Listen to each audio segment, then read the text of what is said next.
Now, class 11, we are starting with the new concept that is molecular mass, and it was seen that जो absolute और actual molecular mass for a compound वो जो होता है वो refer करा जाता है actual mass of one molecule of that compound. Are you getting my point? So what happen कि मॉलिक्यूल्स भी जो होते हैं वो बहुत छोटे होते हैं and it is not possible to measure their masses directly by weighing. ठीक है, क्या आप सोचेंगे आप ऑक्सीजन जो आपकी गैस है उसका आप है ना मॉलिक्यूलर मास निकाल लें वेग करके, तो इट वाज नॉट पॉसिबल। तो for that also we were using the relative method relative to the mass of some standard substance. तो आपको जब भी किसी का मास निकालना है तो आप क्या करते थे, हमेशा एक standard substance you use to use. और यहाँ पर भी जो स्टैंडर्ड सब्सटेंस यूज़ करा गया था दैट वाज कार्बन C12, वहीं isotopes of carbon was use, that was C12। और उससे इन लोगों ने पता है क्या करा, एक फॉर्मूला भी जनरेट करा है जो मैंने यहाँ लिखा हुआ है कि अगर एक जनरल फॉर्म में आप देखते हैं कि actual mass of one molecule of the substance, मतलब जो आपको निकालना है जिसका बेसिकली आप निकालना मांग रहे हैं, तो उसका एक एक्चुअल मास होगा उस पर्टिकुलर सब्सटेंस के एक मॉलिक्यूल का, and that was divided by 1/12 part of mass of the atom of carbon, that was the isotope of carbon. तो उसके लिए भी जो मॉलिक्यूलर मासेस थे किसी भी गिवन सब्सटेंस की, उनको भी आप वही एटॉमिक मास यूनिट स्केल्स में ना रख सकते थे, और जब भी आप वैल्यू निकालेंगे तो आप AMU में ही निकालेंगे। ठीक है, ये चीज़ आपको ध्यान देनी है यहाँ पर। जैसे फॉर एग्जांपल अगर हम वाटर का निकालना चाह रहे हैं ना, तो हमें तो बचपन से सीखा रखा है कि वाटर का ये जो हम जब भी मॉलिक्यूलर मास निकालते थे वाटर का, तो हम करते थे 2 into atomic mass of hydrogen, क्योंकि इसमें दो एटम्स है ना, अलग अलग दो एलिमेंट्स से अलग अलग एटम्स हैं इसके, हाइड्रोजन के ऑक्सीजन के। तो एलिमेंट तो हाइड्रोजन ऑक्सीजन है, और 2 atoms of hydrogen are there and 1 atom of oxygen is there. Plus अगर हम ध्यान दें फिर हमारे पास क्या आ जाता है, ऑक्सीजन अकेला है तो आप यहाँ लिख सकते हैं atomic mass of oxygen, right. अब यहाँ पे आपको वो थ्योरी अप्लाई नहीं करनी है, यहाँ पे आप बड़े लेवल पे आ गए हैं, और एटॉमिक मास जो हाइड्रोजन का है, हम पहले तो 1 यूज़ करते थे, यहाँ हम से 16 यूज़ करते थे। अब हर वैल्यू चेंज हो चुकी है। हाइड्रोजन का जो एक्चुअल एटॉमिक मास होता है वो 1.008 होता है। अच्छा, हाइड्रोजन के केस में it's important you learn it, don't depend on the question paper but you learn it. और यहाँ आप 16 कर देंगे तो आपकी वैल्यू कितनी निकल के आ जाएगी, 18.016। आप यहाँ लिखेंगे AMU का बता चुकी हूँ मैं, atomic mass unit. So this way you can calculate the molecular mass for a particular substance, right. Now the next head is gram molecular मास और ग्राम मॉलिक्यूल। ठीक है, इसकी मैंने डेफिनेशन लिखी है यहाँ पे। आप बेसिकली जो भी आपने अपना मॉलिकुलर मास निकाला पीछे, उसको you can give a numerical value, right. And जो भी हमारी न्यूमेरिकल वैल्यू है उसको हम उस क्वांटिटी और सब्सटेंस को हम मास को ग्राम में लिख देते हैं। ठीक है ना, तो वो चीज़ हो जाती है आपकी ग्राम मॉलिकुलर मास। जैसे अभी पीछे आपने देखा AMU में आपने लिखा, लेकिन अगर आप इसी चीज़ को आप है ना ग्राम्स में रिलेट अप कर दें तो आपका क्या हो जाएगा, इट इज़ ग्राम मॉलिकुलर मास। यहाँ पे एक चीज़ और है हमारे पास, वो है हम ग्राम एटम भी होता है हमारे पास। ठीक है, यह ग्राम मॉलिक्यूल, सॉरी।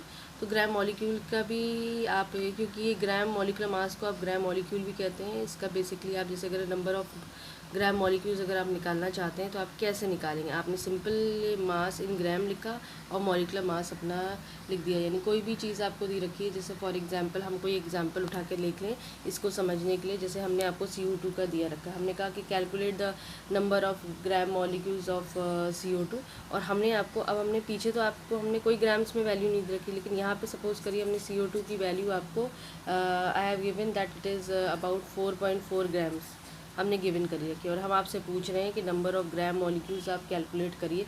तो सबसे पहले आपकी ड्यूटी क्या होगी, आप पहले इसका मॉलिकुलर, ये तो आपको वो हो गया ना मास इन ग्राम, आपको वैल्यू गिवन है 4.4 ग्राम्स। ठीक है, अब आपने क्या करा, अपना मॉलिकुलर मास भी निकाल लिया।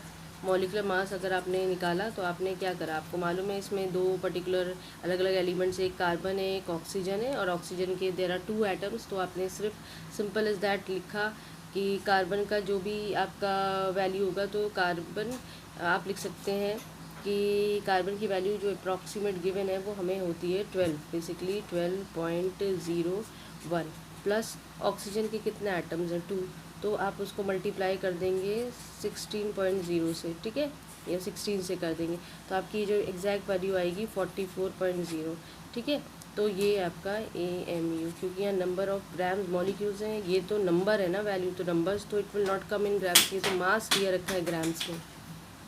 तो ये 44.0 atomic mass unit, you will get the value. I think this concept is clear too. तो इससे आप कुछ भी दिया रखा होगा तो आप ईजिली निकाल सकते हैं। Now the next concept is Avogadro's number. You should understand, we have seen this Avogadro's numbers in our previous classes, लेकिन थोड़ा सा आपको यहाँ ध्यान देना है कि जब हमने एक्सपेरिमेंटली एक बात देखी कि एक 1 ग्राम एटम जो था किसी भी सब्सटेंस का, वो कंटेन करता था उतने ही एटम जैसे कि 1 gram of atom of carbon present है। मेरी बात आप समझ रहे हैं कि जैसे आपने कोई भी सब्सटेंस लिया है, उसमें आप हमेशा रखते थे ना कि मास ऑफ द सब्सटेंस, जो आपको जिसकी कैलकुलेशन करती थी, डिवाइड करते थे आप mass of the carbon, atom of carbon, और 1/12 पार्ट लेते थे। तो उसका मतलब ये था जो ऊपर जितने भी आपने पर्टिकुलर सब्सटेंस दिया होगा उसके जितने नंबर ऑफ एटम्स थे वो बिल्कुल सेम होते थे जितने जितने कार्बन, यानी अगर उसमें 10 एटम है तो कार्बन में भी 10 एटम हो गए। दिस इज़ द पॉइंट, ठीक है। तो ये देखा गया कि it was found that to contain same number of molecules in or we can say the number of atoms present in 1 gram atoms of any elements is same as the number of molecules present in 1 gram molecules of any substance and is equal to the number of atoms present in 12 grams of carbon. यही statement जो मैंने हिंदी में दिया है उसी को मैंने English में बोला है।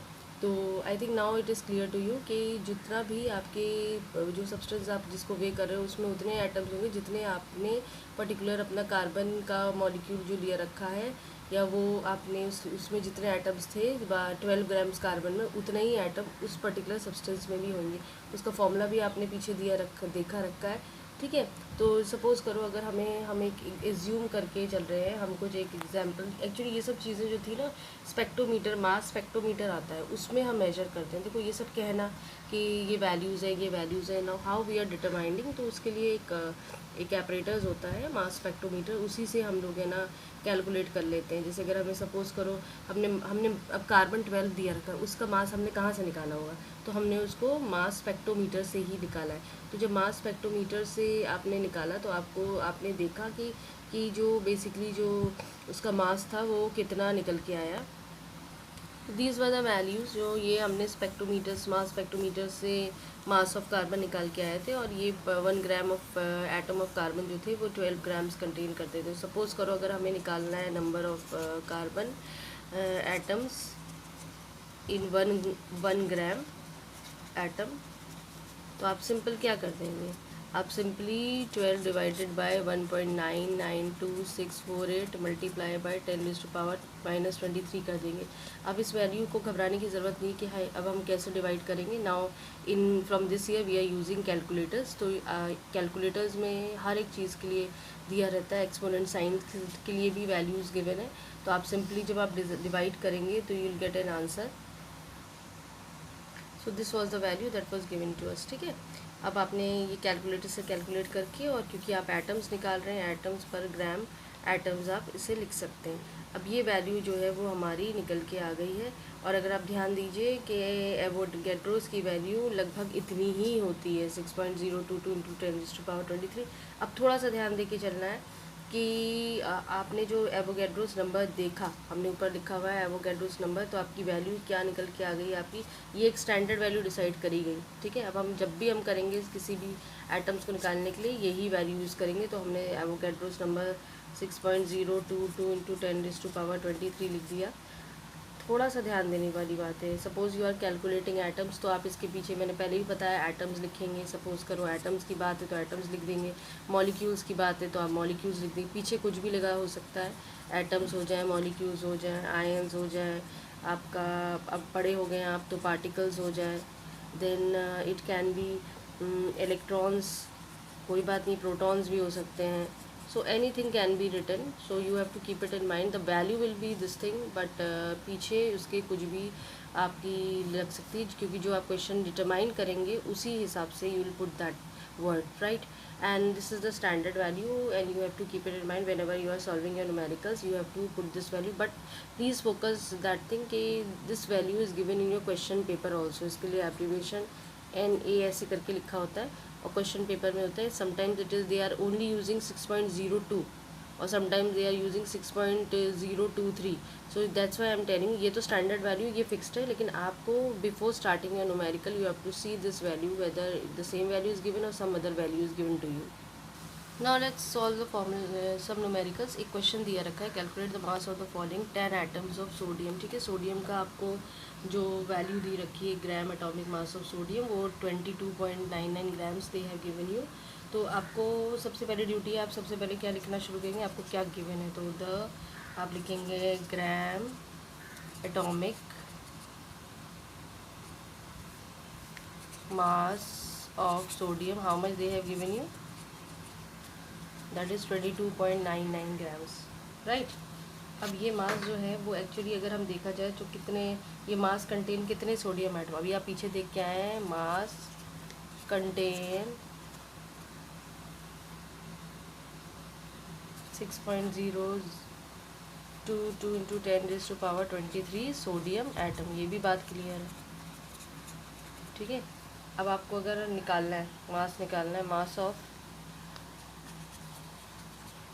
ऑफ यहाँ कितना दिया रखा है 10 एटम्स ऑफ सोडियम.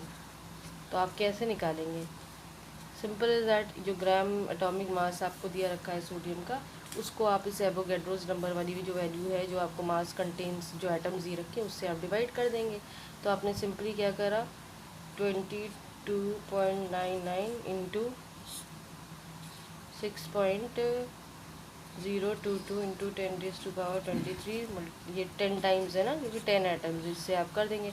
तो आपकी जो आप कैलकुलेटर से वैल्यू करेंगे तो आप इसको, आपका 38.17 इंटू 10⁻⁻23 ग्राम्स आपकी वैल्यू आ जाएगी. इस तरह से अपना. Now the next question I have written, जैसे हमें कैलकुलेट करना है number of moles and number of molecules in 4.0 gram of CO2 और उसका वॉल्यूम भी निकालना है. एनटी में मतलब नॉर्मल टेम्परेचर प्रेशर, ठीक है.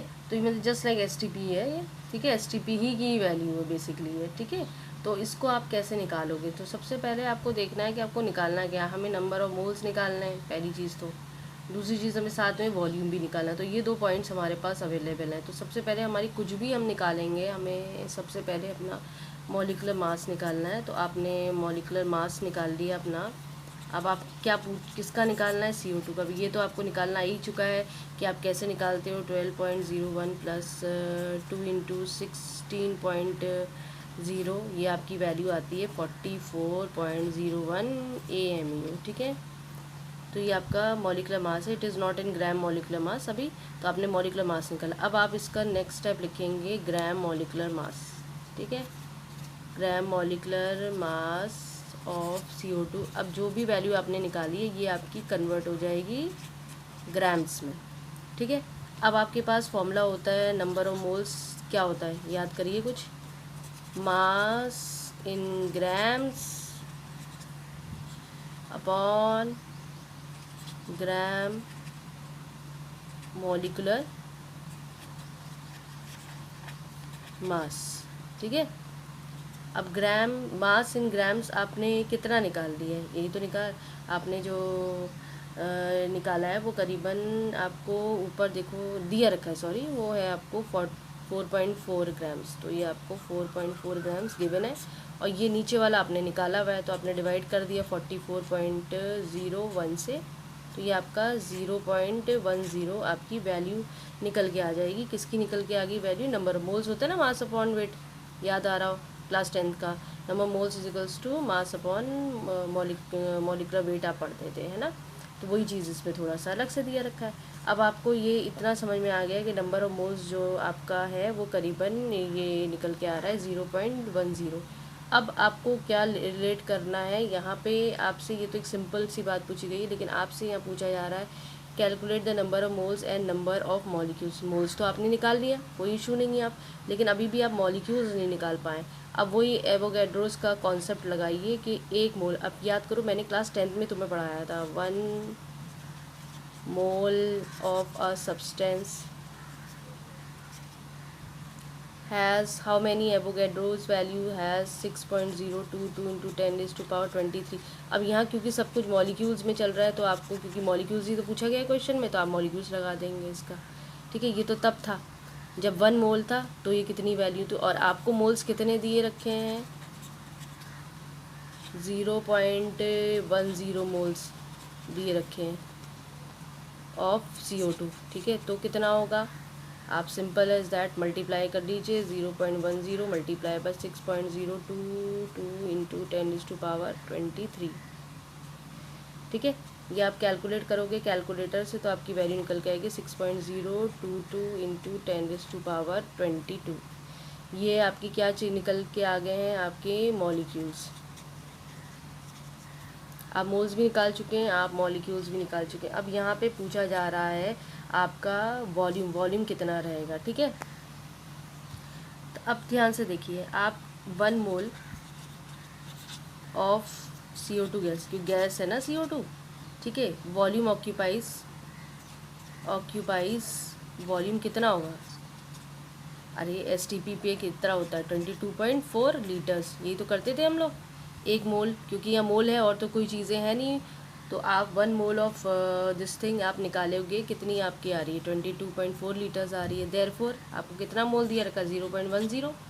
तो इस मोल में आप कितना निकाल लोगे, अगर 0.10 moles of CO2 gas occupies volume, यही स्टेटमेंट उतार देंगे, इसको मल्टीप्लाई कर दीजिए 22.4 मल्टीप्लाई बाय 0.10, तो आपकी वॉल्यूम निकल के आ जाएगी 2.24 लीटर्स, ठीक है। समझ में आया। तो ये एक न्यूमेरिकल है, इस पर आप ध्यान दीजिए, इस तरह के न्यूमेरिकल्स करिएगा ज़रूर, क्योंकि ये दोनों न्यूमेरिकल्स, ये वाला तो काफ़ी इंपॉर्टेंट है, पीछे वाला तो इजी सा है, तो इसका कोई इशू नहीं है। तो आपको यहाँ समझ में आना चाहिए। मॉलिकुलर मास आपने निकाला, फिर इसको ग्राम मॉलिकुलर मास में कन्वर्ट करा, नंबर ऑफ मोल्स आपको मालूम मास अपॉन मॉलिकुलर वेट होता था, यहाँ थोड़ा सा चेंज है, आप फॉर्मूला याद कर लीजिएगा। वेट आप मास आपको गिवन था, आपने मॉलिकुलर वेट निकाला हुआ था, मॉलिकुलर मास जो ग्राम्स में था उससे डिवाइड करा तो मोल्स निकल गए। अब आपने पढ़ा था ना, हम यूनिटरी मेथड मैथ्स में अप्लाई करते थे, मोल्स वर्सेस एवोगैड्रोज नंबर, जो हमने 10th में बताया था, 1 मोल में इतने एवोगैड्रोज नंबर हैं। अगर आप इसको देख के चलो, आपको क्या याद हो, अगर हम मोल्स के टर्म में, हम आपको वही 10th का रिवाइज़ करा रहे हैं। 1 मोल पे स्टैंडर्ड मैं कहती थी ना हमेशा, यहाँ मोल्स लिखो बेटा, यहाँ अगर एवोगैड्रोज नंबर वाला है सीन, जहाँ पे कुछ भी हो जाए, बेसिकली मॉलिक्यूल्स हो जाए या आपका एटम्स हो जाए, आयंस हो जाए, ETC कुछ भी हो जाए, तो आप यहाँ हमेशा 1 मोल को एक standard values of Avogadro's number रखते थे 6.02। अब यहाँ पे तो यही लगाना पड़ेगा आपको, ठीक है। तो जब 1 मोल पे ये वैल्यू है, तो जो x मोल्स होंगे तो उसमें कितना हो, ऐसे ही सिखाया था ना मैंने क्लास 10th में आपको। तो आप एक्स मोल वही वैल्यू होगी जो आप कैलकुलेटेड निकालें या क्वेश्चन पेपर में आपको लिखा हो। तो आप सिंपली ये वैल्यू को जो है ना, आप इसको निकाल देते थे, कैसे, इसको करके आप मल्टीप्लाई कर देते थे, तो आपको जो है वो एक्स की वैल्यू, जैसे एक्स मोल पे कितने होंगे, तो यहाँ आपका जो एवोगैड्रोस जो भी नंबर ऑफ, बेसिकली यहाँ क्वेश्चन मार्क लगाया, आप चाहो तो यहाँ लिख दो, जो भी निकालना है आपको, नंबर ऑफ मॉलिक्यूल्स निकालना है सपोज, ठीक है। तो इस फॉर्मूले से आप कुछ भी कर पाते थे। तो आप सपोज करोगे एक्स निकालना है, तो आप इन दोनों को मल्टीप्लाई करोगे, तब निकलेगी आपकी वैल्यू, ठीक है ना। अगर आपको मतलब सपोज करो आपको है ना एक्स नहीं निकालना, हमें नंबर ऑफ मोल्स, क्योंकि हमारा क्वेश्चन हमें बता रहा है कि हमें नंबर ऑफ मॉलिक्यूल्स निकालने हैं, तो हमने सिंपल एज दैट क्या करा, 1 की तो कोई वैल्यू ही नहीं होती है, तो आपने इन दोनों को x इंटू 6.022 इंटू 10⁻23 करा रखा है। अब यहाँ पे जो भी टीचर वैल्यू दे दे तुम्हें, चाहे 0.1 दे दे, 0.2 दे दे, 5 दे दे, कुछ भी दे दे, आपने इसको सीधे मल्टीप्लाई कर दिया, नंबर ऑफ मॉलिक्यूल्स निकल जाएंगे। अब यहाँ पर भी ध्यान रखना, चाहे टीचर मॉलिक्यूल लिखे, एटम्स लिखे, आयंस लिखे, पार्टिकल्स लिखे, यही सिनेरियो आपका आएगा। ये याद आ रहा है क्लास 10 का फॉर्मूला, दोबारा एक और याद कर ले। सपोज करो मोल्स वर्सेस मॉलिक्यूल्स, वॉल्यूम दिया रखा है आपको, आप इन दोनों के बीच में रिलेशनशिप आपको स्टैब्लिश करना है। तो आपने क्या करा था, आपने यहाँ लिखा था 1 मोल्स पे वॉल्यूम कितना, स्टैंडर्ड वैल्यू 24 लीटर, जो हमारा नेक्स्ट केस है। देयरफॉर ठीक है, एक्स मोल्स पर वॉल्यूम कितनी होती है, हमारी भी होती है। तो इस फॉर्मूले से भी आप जो चाहें वो निकाल सकते हैं। सपोज करो आपको वॉल्यूम निकालना है, ठीक है, तो आपका फॉर्मूला क्या बन जाएगा, वॉल्यूम आपको निकालना है, ये तो 1 से ही है, तो कोई इशू नहीं है। आपने क्या करा, x इंटू 22.4 मल्टीप्लाई का, यही तो आपने पीछे न्यूमेरिकल में करा है कि जो आपकी मोल्स थे आपने उसको स्टैंडर्ड STP की वैल्यू पर, ये आप ये याद रखिए STP पे वैल्यू है, और ये हमारा वैल्यू जो है वो लीटर्स पर है।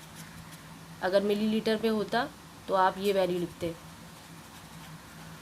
ये प्लीज़ क्वेश्चन पेपर पे देखिएगा, तो आप अपना आराम से वॉल्यूम निकाल सकते। लेकिन वॉल्यूम यहाँ पे निकलेगा तो इन टर्म्स ऑफ लीटर्स निकलेगा, लेकिन अगर वॉल्यूम इस टर्म पे लिखेंगे आप तो आपका आंसर मिलीलीटर में निकलेगा। तो वही चीज़ हमने करी है अपनी, ठीक है। जो पीछे न्यूमेरिकल करा वो थोड़ा आप घबरा रहे होंगे, लेकिन आपको इस चीज़ को ध्यान रखना है। ये हमारा क्लास 10th का ही हिसाब था कि मोल्स वर्सेस अगर वॉल्यूम अगर हम निकालेंगे तो हम कैसे निकाल रहे हैं। हम 1 मोल पे, ये हमारा STP पे या NTP पे हमारी स्टैंडर्ड वैल्यू है लीटर्स पर, तो x मोल पे कितना होगा ये।